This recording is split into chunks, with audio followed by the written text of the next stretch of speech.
Watch this video now on how to set up activities for your students. It's essential to watch it to the end in order for you to progress through this module.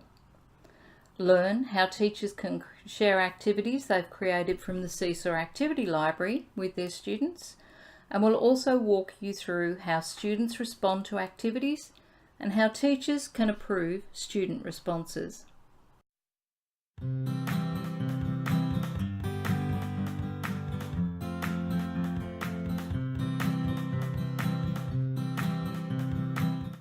Hi, I'm Natalie, and I'm going to show you how to use activities. You can easily create and share activities for your students to complete in Seesaw. Get inspired with grade level and subject-specific activities and collections from the Seesaw Activity Library and save some prep time, or create your own. Let's get started. First, sign into Seesaw as a teacher and tap the green Add button. Here, you'll see all the different ways you can interact with your Seesaw class. I'm using a computer, so I'm signed into Seesaw on the web. But you can also sign into Seesaw and use activities with iOS, Chromebooks, or Android.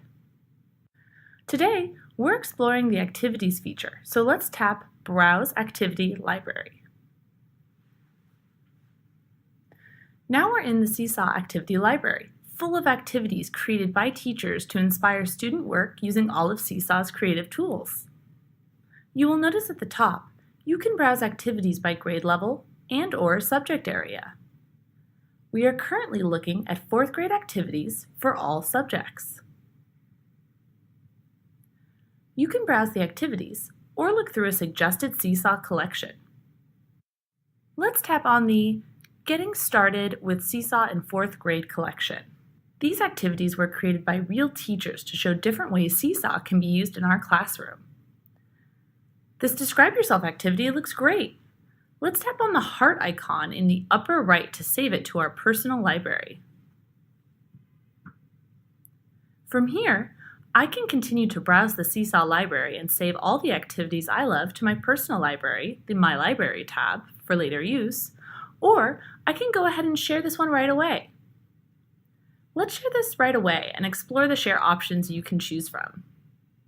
Now that the activity has been added to our personal library, we can tap Share to share it with one or more classes, or to my teacher friends who may enjoy this activity. Let's share with students for now. I'm checking Mrs. V's 4th grade and Miss L's 4th graders. If I want to share this activity with select students, I tap here to individually select them. Once I tap Share with Classes, I am sharing this activity with all students in Mrs. V's and Miss L's. Let's tap Share with Classes. Once an activity is shared with the class, you can go into the class to customize the activity any way you wish. We will explore all those options in another video. Now we can tap the name of the class and then tap the Activity tab to view the activity that you just shared with your students. You can also create your own activities.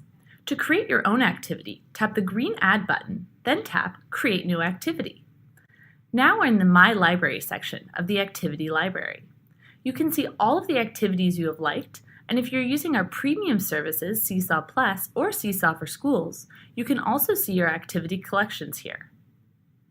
Let's tap the blue Activity Plus button to create our own. Here, we can enter our activity name, instructions, a template, teacher notes, and more. Let's take a look at the student experience. I'm signed in as a student. I see a red notification with a 1 on the Activities tab.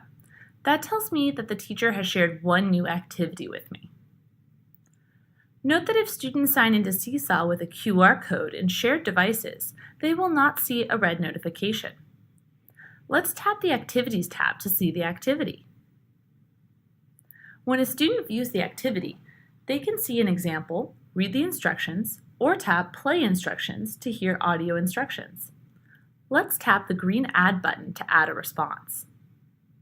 If students forget what the activity is, they can tap the activity banner at the top to see the step-by-step instructions from the teacher. Let's respond to this activity and submit.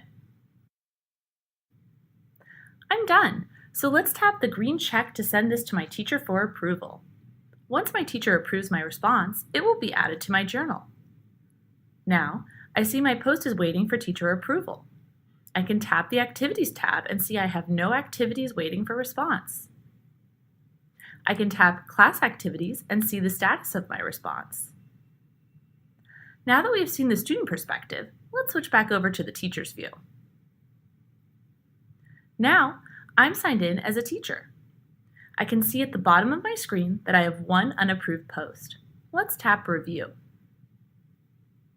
The gray banner at the top tells me that this post is in response to an activity. I can approve the post right here by tapping the green check to approve it, or if I want to see all student responses in one place, I can tap the gray bar. This will bring me to the activity where I can approve posts as well. Once I approve the post, it will appear in the journal of the student who responded. Now I see all of my student responses in one place. We are excited to see how activities encourage your students to try something new with Seesaw.